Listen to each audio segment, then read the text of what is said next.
గురు పూజోత్సవము అనేది సరే దాంట్లోకి మరీ మనం ఇదిగా కాదు కానీ పర్పస్ ఎలా ఉంది అంటే జనరల్గా ఏంటంటే మనం అంటే టీచర్ని గౌరవించుకోవటం అనేది అంతే. మనకి మామూలు అంటే గురువులు చాలామంది ఉంటారు. అంటే మనకి తెలుసు కదా, ప్రాక్టికల్గా మన వృత్తిలో కూడా, జర్నలిజం వృత్తిలో కూడా మనకు కొంతమంది గురువులు ఉంటారు, కొంతమంది ఆదర్శప్రాయులు ఉంటారు.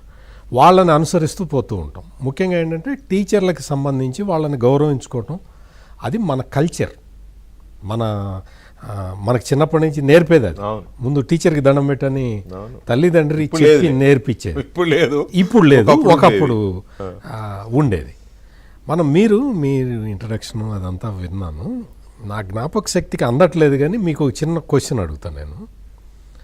జగన్మోహన్ రెడ్డి 5 సంవత్సరాల కాలం పాటు ముఖ్యమంత్రిగా ఉన్నాడు కదా, ఏ రోజునైనా పిల్లల్ని ఒక 10 మందిని ఎదురుగా కూర్చోబెట్టుకొని మీరు చక్కగా చదువుకుంటేనే మీకు భవిష్యత్తు ఉంటుంది అని ఎప్పుడన్నా చెప్పాడండి? మీకేమన్నా గుర్తుంది? సార్ ఏదో స్టిక్కర్లకి ఇచ్చిన బ్యాగులు ఇవ్వడానికి వెళ్ళి కూర్చున్నాడు క్లాస్ రూమ్లో పిల్లలతో పాటు, అది గుర్తుంది నాకు. బ్యాగులు ఇచ్చాడు, షూస్. ఎప్పుడు ఏ రోజునా కూడా ఏమండి నాకు ప్రతిపక్ష నేత పదవి కావాలి, నాకు అది కావాలి, నాకు ఇది కావాలి అనే మనిషి ఇవాళ ఇంత పెద్ద ప్రోగ్రాము ప్రభుత్వం వైపు జరుగుతున్నప్పుడు ఒక పార్టీ అధ్యక్షుడిగా మాజీ ముఖ్యమంత్రిగా ఆయన కూడా ఎక్కడో చోట చేయాలి కదా. ఆయన కూర్చున్నాడు అంతే. కనీసం ఆయన కాన్స్టిట్యున్సీలో అయినా చేయాలి. ఆయన స్కూల్ కన్నా వెళ్ళాలి కదా. ఏమంటే ఆయన చదువుకుని ఉంటాడుగా, పాఠాలు చెప్పిన గురువులు ఎవరో ఒకళ్ళో ఇద్దరు ఉండుంటారుగా. అవును, వాళ్ళు వ్యాక్సినిస్టులు కాదు కదా, టీచర్లు కదా. వెళ్ళొచ్చుగా స్కూల్కి. అటువంటి కార్యక్రమాలు ఏవి చెయ్యకుండా ఇప్పుడు మనం చూస్తున్నాం. మనం అక్కడ ఆంధ్రప్రదేశ్లో మొత్తం సిలబస్ మారుస్తున్నారు.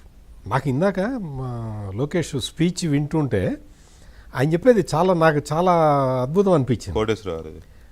ఒక చాగంటి కోటేశ్వరరావు గారిదే కాకుండా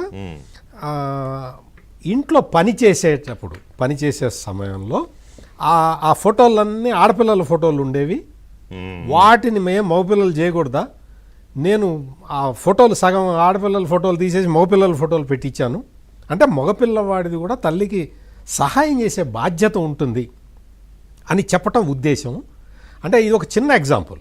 ఇటువంటిది సిలబస్లో కూడా మార్పులు తెచ్చుకుంటూ మనం చాగంటి కోటేశ్వరరావు గారిని, ఆయన ఆధ్యాత్మిక ప్రవచనకర్త, ఆయన్ని పెట్టుకొని ఒక అడ్వైజర్గా, అంటే పిల్లల్లో నైతిక వర్తన ఎట్లా తీసుకురావాలి అనే దాని మీద ఆయన చాలా ఎక్స్టెన్సివ్గా పనిచేస్తూ ఉన్నారు.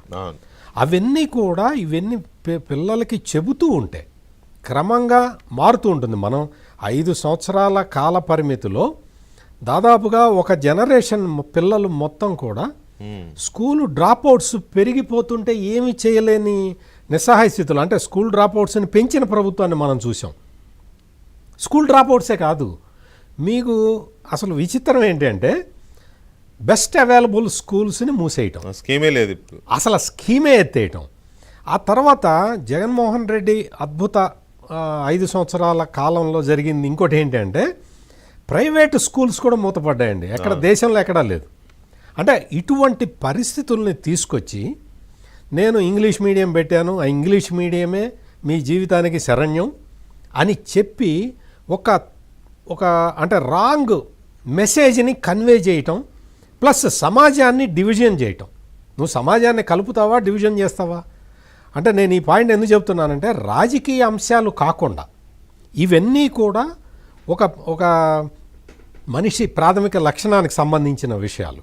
అంటే అతని ప్రవర్తనకి, నైతిక ప్రవర్తనకి సంబంధించిన విషయాలలో కూడా డివిజన్ తీసుకొచ్చాడు. బేసిక్గా ప్రాథమిక విద్య మాతృభాషలో జరగాలి అనేది మన రాజ్యాంగం నిర్దేశిస్తుంటే మనం రాజ్యాంగానికి కూడా వ్యతిరేకంగా అంటే బేసిక్స్ని